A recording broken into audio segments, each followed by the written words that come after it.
Attention, SSS members and pensioners, ngayong Lunes na, August 31, 2026, sa pagtatapos ng buwan na ito ng Agosto. Importanteng bagay, magaganap. Dapat alam nyo para kayo ay magiging aware mga ka-vlogs. Okay? Yan ang ating pag-uusapan sa episode na ito.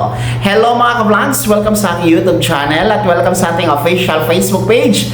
Saan ka man nanonood, kumusta? Eto ha, ngayong Lunes, August 31, 2026. Naku po, magtatapos na talaga ang buwan na ito ng Agosto.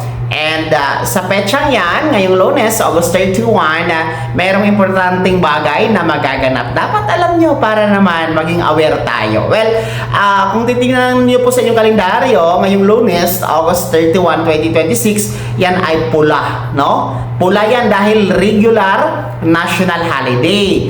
Ano nga ba ang pinagdiriwang natin ngayong August 31, ngayong Lunes?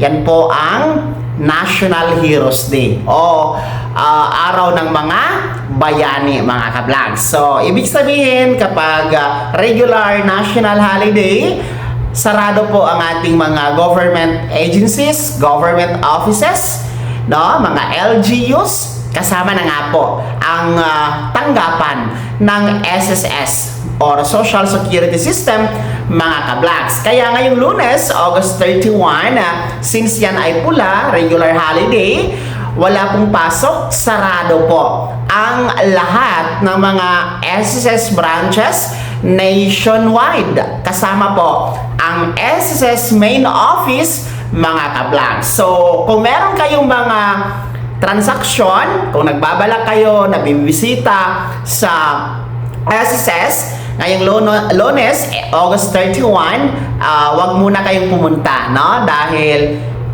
masasayang ang inyong pamasahe, ang inyong oras, dahil wala kayong madadatnan. Kasi sarado nga ang ating SSS branches nationwide, pati main office, gawa ng National Heroes Day ngayong Lunes, August 31. So kung meron kayong mga transactions na nais gawin, gaya po kung gusto ninyo mag-apply ng iba't ibang SSS loan benefit, mag-file ng mga benefits, no, mag-submit ng mga requirements, no, pwede naman yan gawin online. Gamitin niyo po ang inyong My SSS account portal. Okay?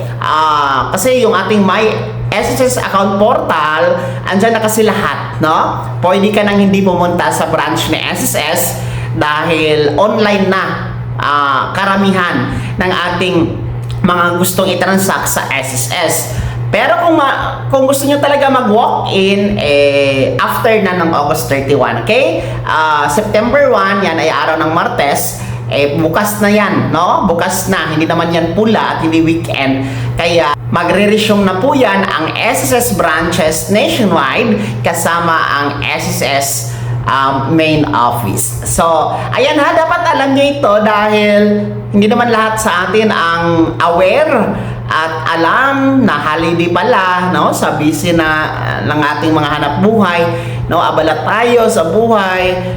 Minsan nakakaligtaan natin na holiday pala, no? Merong mga taong ganyan, mga ka-vlogs. Kaya ngayon pa lang, kasi Friday ngayon, last working day ni SSS for the month of August, no? Kasi today is August 28, 2026, last working day ni SSS. Kasi nga, wala namang Sabado, bukas 29 and Sunday 30 and then 31 nga ngayong Lunes ay holiday po. Kaya ang balik ni SSS talaga is September 1 na Martes. So ngayon ay pwedeng-pwede pa kayo pumunta sa branch ni SSS kung gusto niyo mag-walk-in, no? Kung gusto niyo pong pumunta kasi maaga pa naman, no?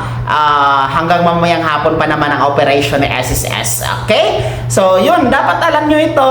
Ulitin ko para sa ating mga miyembro, pensionado, beneficiaryo, mga kliyente ni SSS na merong transaction sa branch nito.